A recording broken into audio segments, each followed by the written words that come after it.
C'est grave, Samuel Eto'o réclame 853 000 € à l'État.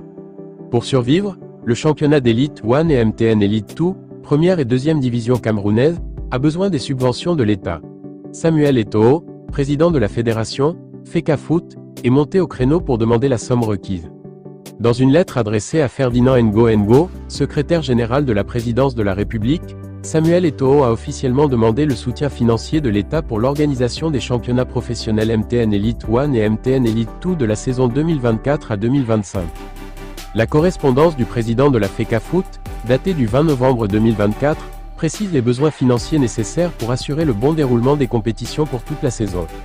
En vous renouvelant la profonde gratitude de la Fédération camerounaise de football FECAFOOT et de l'ensemble de la communauté des acteurs du football de notre pays, pour votre sollicitude constante dans le vaste chantier de professionnalisme de nos championnats. J'ai l'honneur de me rapprocher de votre bienveillance personnelle, solliciter la mise à disposition de la subvention de l'État d'un montant de 560 millions FCFA, soit environ 853 236,99 €, dédié à l'organisation des championnats professionnels MTN Elite 1 et MTN Elite 2 saison 2024 à 2025, explique Samuel Eto'o dans sa lettre.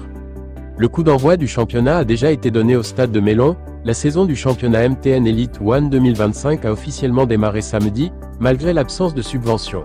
Le premier match s'est déroulé entre le Stade Renard de Mélon et l'Aigle Royal de Nkonsamba, 0-0, en présence d'Eto'o et de Rigobert Song.